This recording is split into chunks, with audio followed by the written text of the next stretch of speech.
Hello दोस्तों, नमस्कार। All time classes में स्वागत है। मैं जितेंद्र कुमार। दोस्तों, आज का जो मेरा वीडियो है वो राष्ट्रपति का है। आइए हम देखते हैं राष्ट्रपति के बारे में कि हमारे भारत के संविधान में राष्ट्रपति का पद कहाँ रखा गया और कहाँ से लिया गया है। इससे पहले भी कुछ बेसिक जानते हैं, बेसिक के बारे में करा है। हमारे भारत के जो संविधान में वो राष्ट्रपति का जो पद है वो ब्रिटेन से लिया गया है। दोस्तों, यहाँ पे क्वेश्चन, यहाँ से क्वेश्चन बनना तैयार हो जाते हैं कि हमारे भारत के संविधान में जो राष्ट्रपति का पद है वो कहाँ से लिया गया है, तो ब्रिटेन से लिया गया है। ठीक है। दूसरी बात करा है कि हमारे भारत के संविधान में इसकी स्थान कहाँ दिया गया है, तो भाग 5 और अनुच्छेद 52 से लेकर 78 के बीच में रखा गया है। दोस्तों, 52 से लेकर 78 के बीच में जो अनुच्छेद जो है 52 से लेकर और 78 के बीच में रखा गया है। दोस्तों, इसके बीच में केवल राष्ट्रपति का नहीं, केवल जो है राष्ट्रपति का ही नहीं रहता है, प्लस उपराष्ट्रपति का भी पद रखा गया है। उपराष्ट्रपति का ही भी पद रखा गया है इस 52 से लेकर 78 के बीच में। अब दोस्तों बात करें किसके अंतर्गत आते हैं राष्ट्रपति। उपराष्ट्रपति नहीं, हमारे जो उपराष्ट्रपति भी दोस्तों, उपराष्ट्रपति भी है। यह जो है किसके अंतर्गत आते हैं। आपको क्वेश्चन यहाँ से भी पूछ दिए जाते हैं कि हमारे भारत में राष्ट्रपति जी होते हैं वो किसके अंतर्गत आते हैं, तो यह संघ सरकार के अंतर्गत आता है। संघ सरकार के अंतर्गत आता है। और संघ सरकार के अंतर्गत क्यों आता है, कहा है कि जो भाग 5 में जो भाग 5 है यह संघ सरकार का ही है। भाग जो 5 है इसमें संघ सरकार के बारे में बताया गया। और संघ सरकार जो है 3 प्रकार से होते हैं दोस्तों। संघ सरकार जो होता है वह 3 प्रकार से होता है। कार्यपालिका,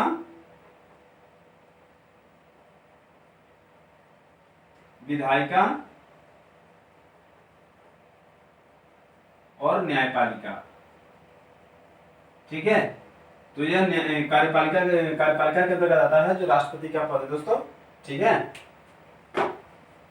इसको स्क्रीनशॉट लेना तो ले लीजिएगा, नोट डाउन करना है तो कर लीजिए दोस्तों।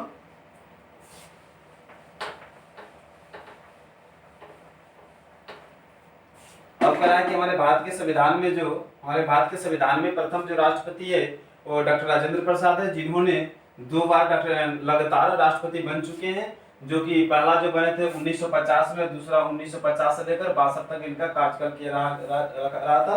कह रहा है कि जो हमारे भारत के संविधान में संविधान जब लागू हुआ था पूरे भारत में, उस समय प्रथम जो राष्ट्रपति है डॉक्टर राजेंद्र प्रसाद बने थे।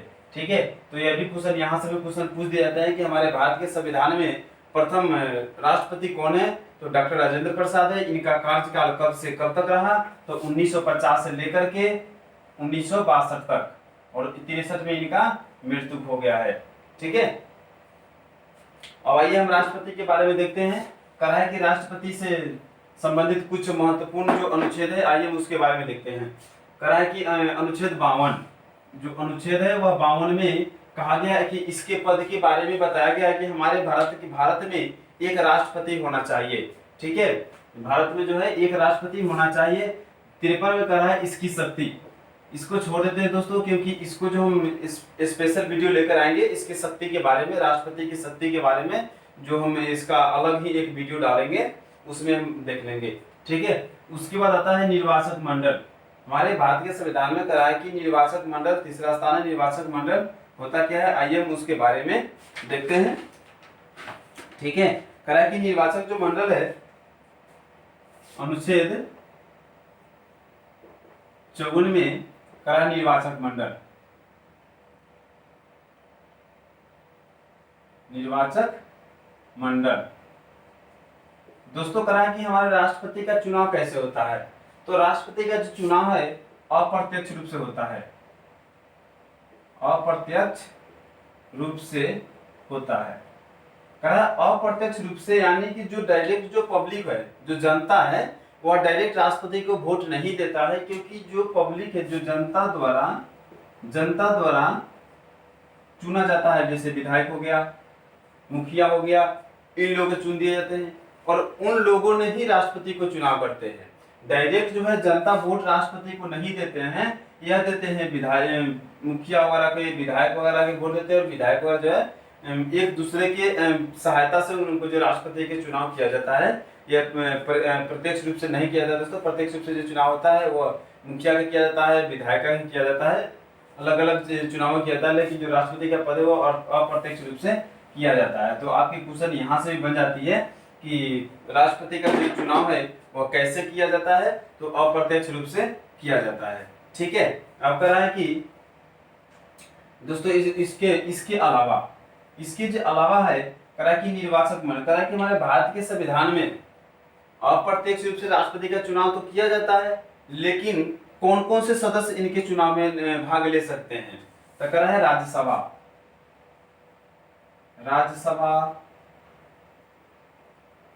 का सदस्य, विधानसभा का, राज्यसभा, लोकसभा का सदस्य,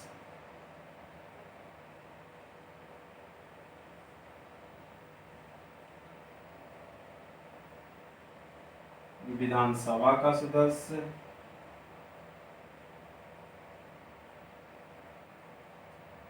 और दिल्ली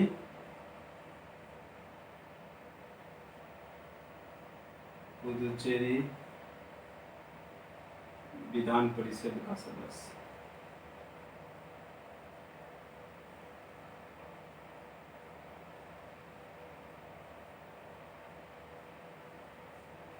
ठीक है दोस्तों, राष्ट्रपति के निर्वाचन में कौन कौन से सदस्य भाग ले सकते हैं, तो एक राज्यसभा का सदस्य, दूसरा लोकसभा का सदस्य, तीसरा विधानसभा का सदस्य, और दिल्ली और पुदुचेरी का विधान परिषद का सदस्य। दोस्तों जो विधान परिषद का जो सदस्य है वो पूरे राज्यों का विधान परिषद नहीं इसमें भाग ले सकते हैं, और क्यों नहीं ले सकते हैं, आइए इसके बारे में जानते हैं। दोस्तों इसमें विधान परिषद का जो सदस्य होता है वो राष्ट्रपति के निर्वाचन में इसलिए भाग नहीं ले सकते हैं क्योंकि विधान परिषद जो है हमारे भारत के सभी राज्यों में नहीं है।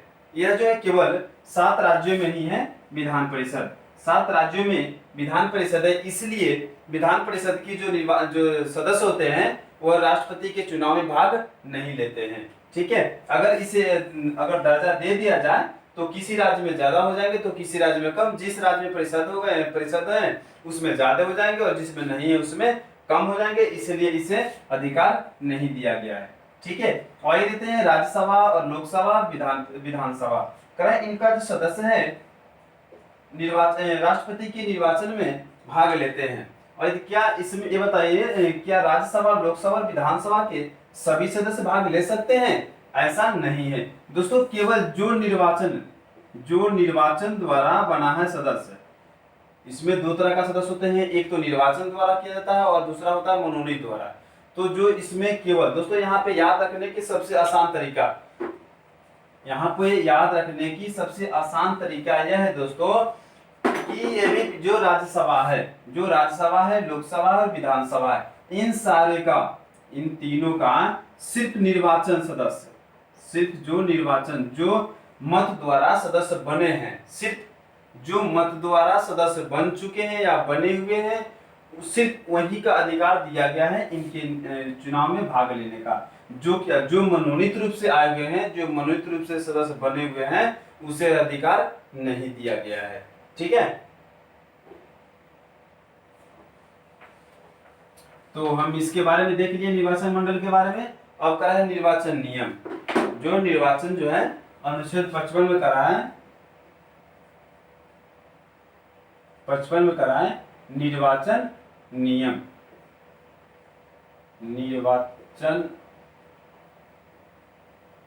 के बारे में बताया गया है। ठीक है ना, अब आइए इसके नियम के बारे में देखते हैं कि कैसे किस प्रक्रिया से इसका निर्वाचन किया जाता है दोस्तों। ठीक है ना, तो हमारे भारत में सबसे पहले देखते हैं, कह रहा है कि जो यह एकल नागरिकता के तहत चुनाव किया जाता है, इसका एकल नागरिकता के तहत। ठीक है ना, तो आइए देखते हैं हमारे भारत में सबसे पहले एक होता है संघ और दूसरा होता है राज्य। ठीक है, एक होता है संघ और दूसरा क्या होता है, राज्य। कह रहा है कि जो संघ में जो मत की संख्या है दोस्तों 776 है। अब 776 कैसे हुआ है आपको पता है? अगर पता नहीं है दोस्तों, कह रहा है कि जो राज्यसभा की सदस्य संख्या होता है, यह राज्यसभा और लोकसभा, तो इस दोनों को जोड़ करके 776 होता है। ठीक है, जो कि 552 जोड़ लीजिएगा, 545 और 243 जोड़ लीजिएगा, 552 और 245। सॉरी यहाँ पे दोस्तों ऐसे जोड़ लीजिएगा, दोनों का जो ऐड करके ना 776 है। तो उसके बाद देखते हैं हम, हाँ दोस्तों आ गया 543 और 243, ठीक है, इन दोनों को जोड़ लीजिएगा तो आ जाएंगे ये, ठीक है ना। अब उसके बाद करना है कि राज्य के बारे में। तो राज्य की जो संख्या है, इसमें विधायकों की संख्या है 4120।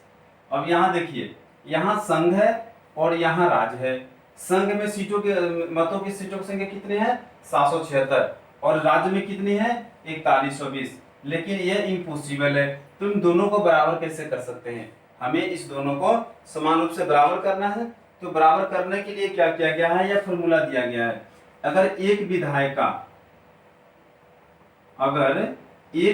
का मत निकालना हो, अगर एक विधायक का मत निकालना हो यानी वोट निकालना हो, तो कैसे निकालेंगे? करा कि जिस राज्य में विधायक का मत निकाल रहे हैं दोस्तों, उस राज्य की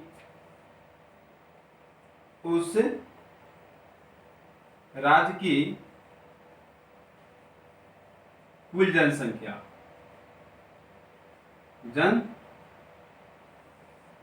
अब देखिए, एक विधायक की मत बराबर दोस्तों जिस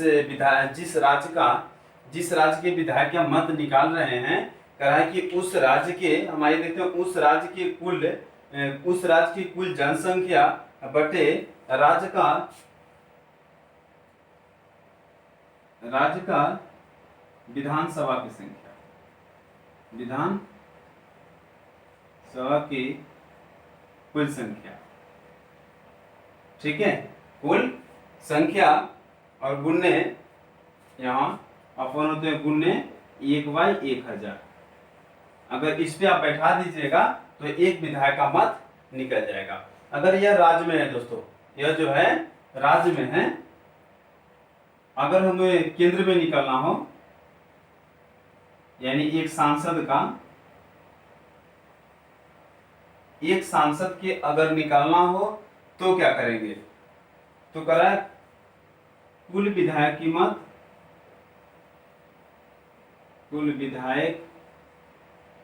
मत, यहाँ पे एक सांसद को निकाले तो कुल विधायक की मत बटा निर्वाचित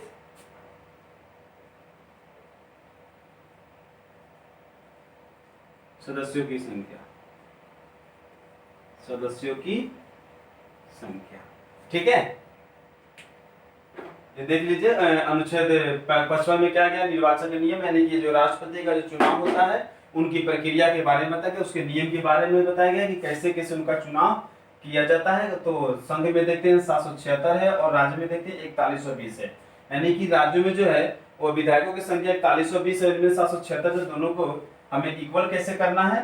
तो एक विधायक का मत अगर निकालना हो तो कहा कि उस राज्य की कुल जनसंख्या बटे राज्य का विधानसभा की कुल संख्या अब गुने 1/1000 करेंगे तो हम एक विधायक की मत निकाल लेंगे। उसके तरह एक सांसद अगर निकालना हो तो कुल विधायकों की मत बटा निर्वाचित सदस्यों की संख्या। निर्वाचित सदस्य दोस्तों जो निर्वाचन द्वारा चुना गया है, जो मत द्वारा चुना गया है, ठीक है दोस्तों। इसे नोट डाउन करना हो तो कर लीजिएगा, नहीं तो स्क्रीनशॉट लेना हो तो ले लीजिएगा, ठीक है।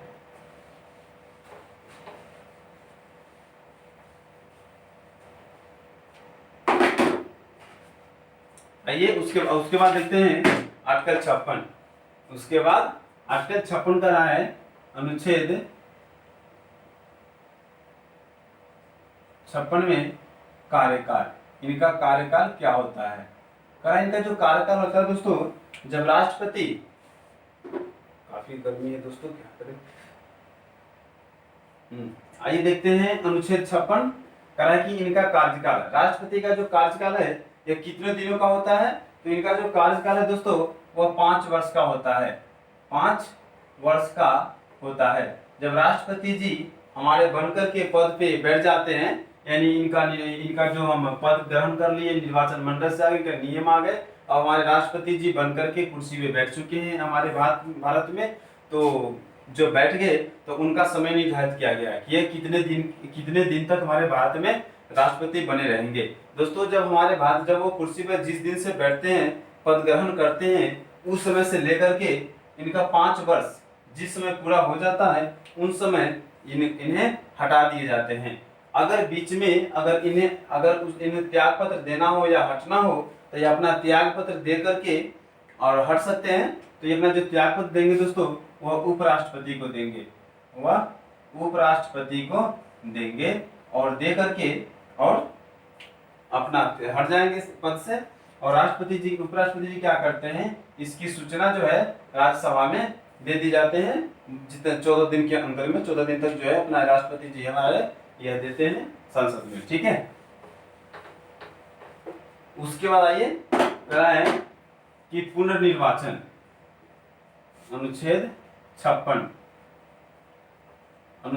में बताया गया है कि पुनर्निर्वाचन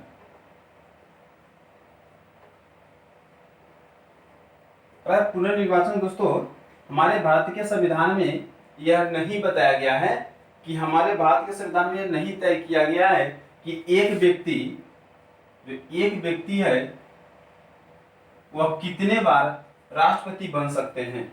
दोस्तों वह जब तक नहीं मरते हैं, देखो उनके जो है लड़ने की जो राष्ट्रपति बनने की योग्यता तो दिया हुआ है कि 35 वर्ष पूरा कर चुका हो, 35 वर्ष पूरा कर चुका हो, लेकिन इन कब तक रहेंगे यह निर्धारित नहीं किया गया है। जब तक वह जिंदा है तब तक वह लड़ सकते हैं, जब तक लोग उनके चाह रहे हैं, जब तक वह मत दे रहे हैं, जब तक उन्हें जिता रहे हैं तब तक वह बन सकते हैं। इसकी कोई निर्धारित समय सीमा नहीं किया गया है कि वह 1 बार बनते हैं या 2 बार बनते हैं या 10 बार बनते हैं। ठीक है, अगर वहीं यूएसए में देखिए तो यूएसए में दोस्तों यूएसए में केवल 2 बार से अधिक नहीं बन सकता है राष्ट्रपति, लेकिन हमारे भारत में ऐसा कुछ नहीं है। जितना बार लोग चाह सकता है, जितना बार लोग उन्हें बना सकते हैं उतना बार वह राष्ट्रपति बन सकते हैं। ठीक है,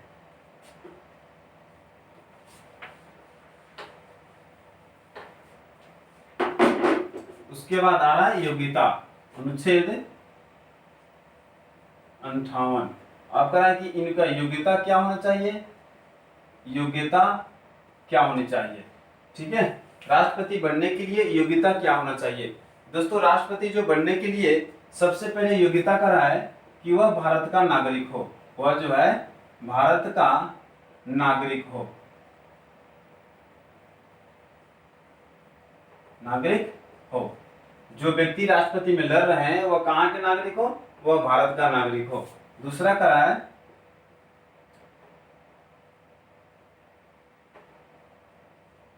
35 वर्ष पूरा कर चुका हो,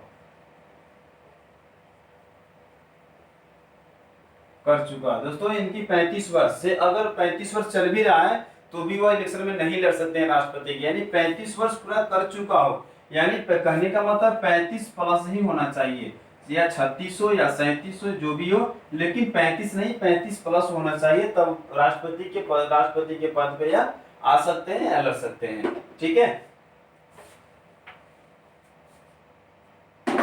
उसके बाद कह रहा है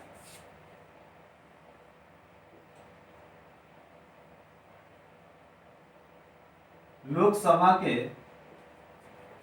सदस्य बनने योग्य हो।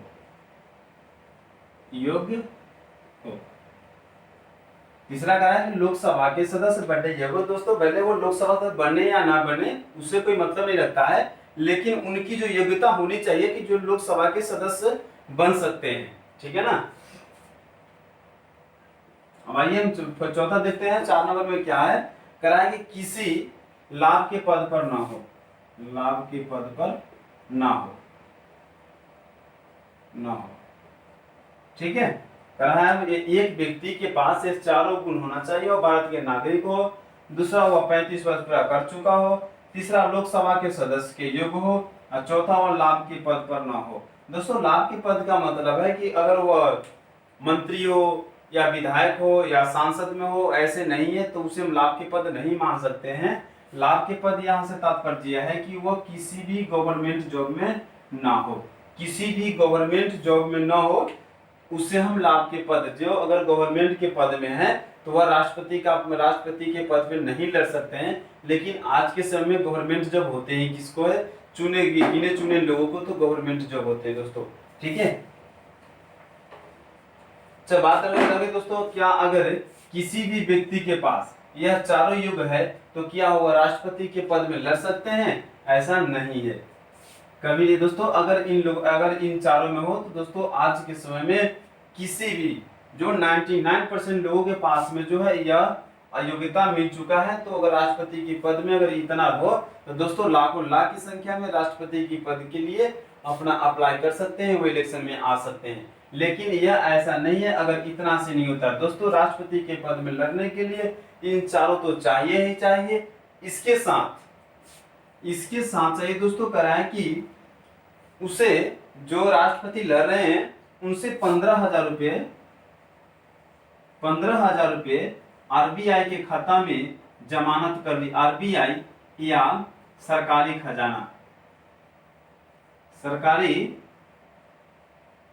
खजाना में जमा करा लिए जाते हैं। जो राष्ट्रपति के पद में जो राष्ट्रपति में लड़ रहे हैं दोस्तों, उनके पास क्या करते हैं 15,000 रुपए लेकर के और जमानत के रूप में आरबीआई में या सरकारी खजाना में जमा करा लिया जाता है। अगर उन्हें 1/6 भाग अगर मत नहीं मिलता है तो दोस्तों इस जमानत को जब्त कर लिया जाता है।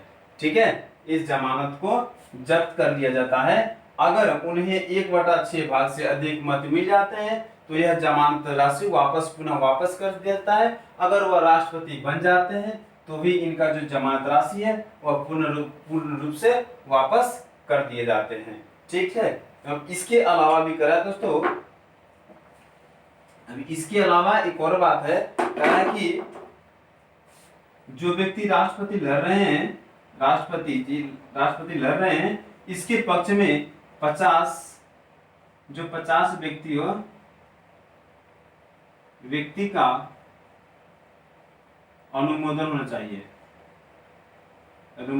चाहिए, यानी कि हस्ताक्षर होने चाहिए, सपोर्ट होने चाहिए 50 व्यक्ति का कि हाँ यह हमारे राष्ट्रपति के लायक हैं, तब जाकर के इनको जो राष्ट्रपति का चुनाव होते हैं उनके लिए इन्हें सीट मिल सकते हैं राष्ट्रपति में लड़ने के लिए। अगर 50 से अगर 49 भी हो तो इन्हें सीट नहीं मिल सकता है। ठीक है,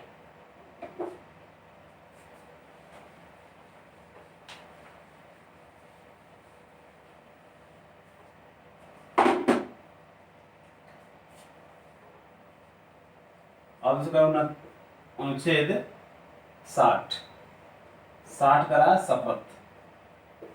दोस्तों कितना आसान है इसे याद करा, देखो 60 शपथ दोनों मिला जुला वर्ड है दोस्तों, इसलिए पढ़ने बड़ा आसान लगता है इसने कि 60 शपथ। ठीक है, करा अनुच्छेद 60 में जो है किसके बारे में वर्णन किया गया है तो शपथ के बारे में। और इनका जो शपथ है किनका, राष्ट्रपति का जो शपथ लिया जाता है करा मुख्य न्यायाधीश दिलाते हैं, मुख्य न्यायाधीश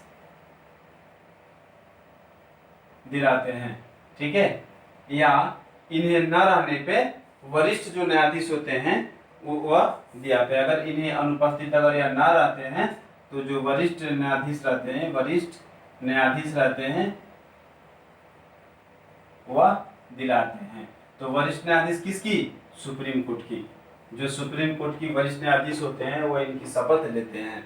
ठीक है, अब उसके बाद कह रहा है कि अगर किसी भी प्रकार के मामला आ जाता है, अगर विवाद छिड़ जाती है तो वह कहीं भी के उसकी वह बात नहीं जाती है, ना हाई कोर्ट में जाती है, ना वह किसी सदन में जाती है, डायरेक्ट वहाँ सुप्रीम कोर्ट में जाती है और इनकी जो है उसी में कार्रवाई किया जाता है और इसी में सुलझाया जाता है। ठीक है, उसके बाद करा दोस्तों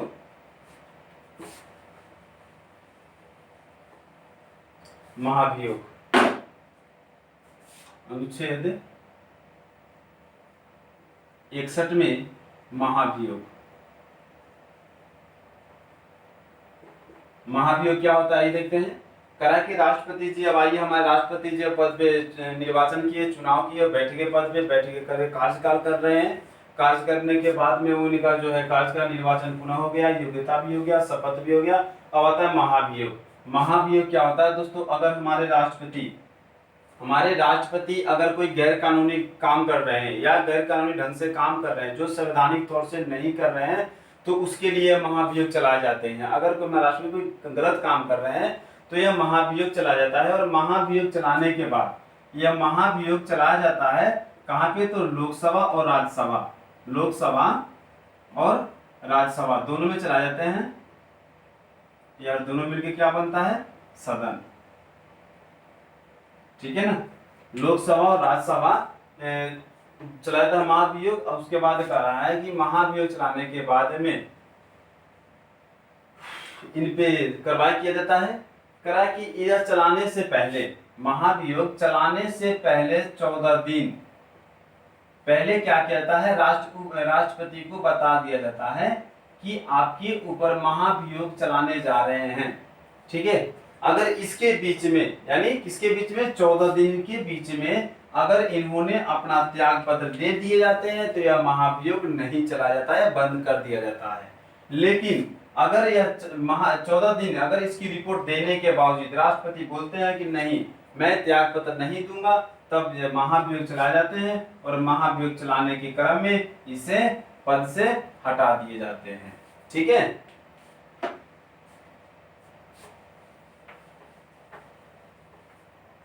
लास्ट टॉपिक है दोस्तों अनुच्छेद 72। अनुच्छेद 72 यह उपराष्ट्रपति के अंतर्गत आता है, लेकिन मैंने राष्ट्रपति में दे रखा हूं, कोई दिक्कत नहीं दोस्तों। करा किया क्षमादान, क्षमादान करा है कि अगर कोई व्यक्ति अगर कोई गलत काम कर रखा हो या उसे सजा जो है फांसी के मिल रखा हो या उम्र कैद के दे दिया गया दोस्तों, तो इसकी जो क्षमा है वह राष्ट्रपति ही केवल कर सकते हैं। इनकी जो क्षमा है केवल राष्ट्रपति ही कर सकते हैं। जो जो राज्य का जो गवर्नर होता है, राज्यपाल, उनकी क्षमा को कम तो कर सकते हैं। जो फांसी की उम्र कैद की सजा है वह कुछ कम कर सकते हैं, जो फांसी की सजा है वो उम्र कैद में कर सकते हैं, लेकिन वह उसे क्षमा नहीं कर सकते हैं। लेकिन हमारे भारत की वह प्रथम व्यक्ति है जो राष्ट्रपति है, वो किसी भी व्यक्ति को चाहे कितना भी बड़ा सजा क्यों न मिला हो, चाहे वह फांसी की सजा हो या उम्र कैद की सजा हो, अगर यह चाहे राष्ट्रपति की अगर इसे क्षमा कर देना हो तो वह क्षमा कर सकते हैं, सिर्फ हमारे वो राष्ट्रपति है। तो दोस्तों हमारा जो टॉपिक है राष्ट्रपति वो खत्म हो रही है। अब फिर हम अगले जो टॉपिक है वो अगले क्लास में लेकर के आएंगे। तब तक आप लोग बने रहिए, ऑल टाइम क्लासेज में देखते रहिए। अगर समझ में आ जाए तो सब्सक्राइब जरूर कर दीजिएगा। Thank you very much.